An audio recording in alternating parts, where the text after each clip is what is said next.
राधे राधे दोस्तों, मैं आचार्य पंडित Gangadhar Shastri YouTube channel ज्योतिष गंगा में आपका स्वागत करता हूं। दोस्तों, सर्वप्रथम विक्रम संवत 2079 नव वर्ष के लिए आपको बहुत बहुत शुभकामना। विक्रम संवत 2079 नव वर्ष आपके लिए बहुत मंगलमय हो, बहुत सारी खुशियां आपके लिए लेकर आए और आप सपरिवार खुश रहें। तो दोस्तों, हिंदू धर्मावलंबियों के लिए नववर्ष का शुरुआत चैत्र शुक्ल पक्ष प्रतिपदा से होता है और उसी दिन से माँ दुर्गा की आराधना चैत्र नवरात्र, वासंत नवरात्र उसी दिन से शुरू होता है। तो आज मैं आपको बताऊंगा दोस्तों कि चैत्र नवरात्र में घट स्थापन, कलश स्थापन का शुभ मुहूर्त क्या है, नवमी किस दिन है, अष्टमी किस दिन है और नवरात्र व्रत का पारण किस दिन है। इन सभी बातों को मैं आज आपको बताऊंगा और आप किस मुहूर्त में कलश स्थापन करें, जो पूजा अर्चना करने के बाद माँ दुर्गा आपके ऊपर पूर्ण रूप से प्रसन्न हो। तो मेरे चैनल पर आप अगर नए हैं तो इसे सब्सक्राइब अवश्य करें, शेयर करें अपने मित्रों को और बेल आइकॉन को अवश्य टच करें, जिससे जो भी मैं नया वीडियो उसमें डालूंगा सर्वप्रथम आपको उसका नोटिफिकेशन मिल जाए। और इसमें नहीं, दूसरा वीडियो में भी मैं डालूंगा जिसमें आपको बताऊंगा कि आप सभी प्रकार के कष्टों का निवारण के लिए कौन सा उपाय नवरात्र के बीच करें, नवरात्र में कौन सा उपाय करें जो आपके सभी प्रकार के कष्टों का नाश हो जाए। तो इस वर्ष चैत्र नवरात्र का प्रारंभ और विक्रम संवत 2079 का प्रारंभ, नववर्ष का प्रारंभ दिनांक 2/4/2022 से होगा। दिनांक 2/4/2022 से नवरात्र भी शुरू होगा और उसी दिन से नववर्ष का प्रारंभ भी हो जाता है विक्रम संवत का।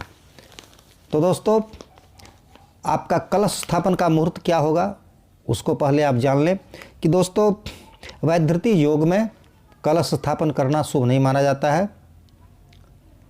तो अगर प्रयास करें आप और प्रतिपद दिन में 11:28 तक ही है तो, और वैधृति योग सुबह 8:22 तक है, तो आप प्रयास करें सुबह में 8:22 से पहले कलश का स्थापन कर दें माँ दुर्गा की पूजा के लिए और 9 दिन पूजा अर्चना करें माँ दुर्गा की। और अगर नहीं हो सके किसी कारण से तो दिन में 11:28 के भीतर अर्थात प्रतिपद में ही कलश स्थापन अवश्य करें और उसी दिन से पूजा पाठ प्रारंभ करें। और इस दिन दोस्तों आप पंचांग का फल भी सुने, सुबह प्रातःकाल स्नान करके और घर में मांगलिक ध्वजा का स्थापन करें छत के ऊपर।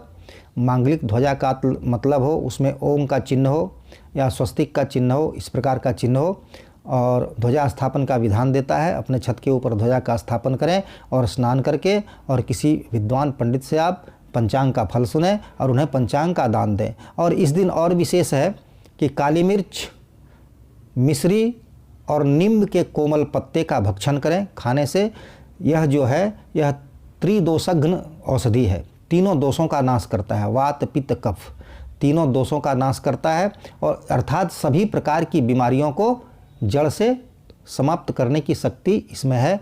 इसलिए आप काली मिर्च और मिश्री और नींब के कोमल पत्ते को अवश्य चबाकर प्रतिपद को खाएं। और दोस्तों, और पंचांग का भी दान करना बहुत ही पुण्यदायक होता है, पंचांग का भी दान करें। तो प्रतिपद को घट स्थापन का समय मैंने आपको बताया। और महाअष्टमी दिनांक 9/4/2022 को है। महाअष्टमी का उपवास 9/4/2022 को होगा और महानवमी जो है वह 10/4/2022 को है। और श्री राम नवमी, हनुमान जी के ध्वजा लगाने का दिन, राम की पूजा अर्चना करने का दिन, हनुमान जी की पूजा अर्चना करने का दिन, रामनवमी भी 10/4/2022 2022 को है। और जो नवरात्र व्रत करते हैं, 9 दिनों तक जो उपवास करते हैं, उनका पारण 11/4/2022 को होगा। दशमी को नवरात्र व्रत जो करते हैं उनका पारणा नवमी को नहीं होता है, दशमी को होता है, क्योंकि नवरात्र अर्थात 9 दिन तक आप उपवास करते हैं, 9 रात तक आप उपवास करते हैं, उसे नवरात्र कहा जाता है।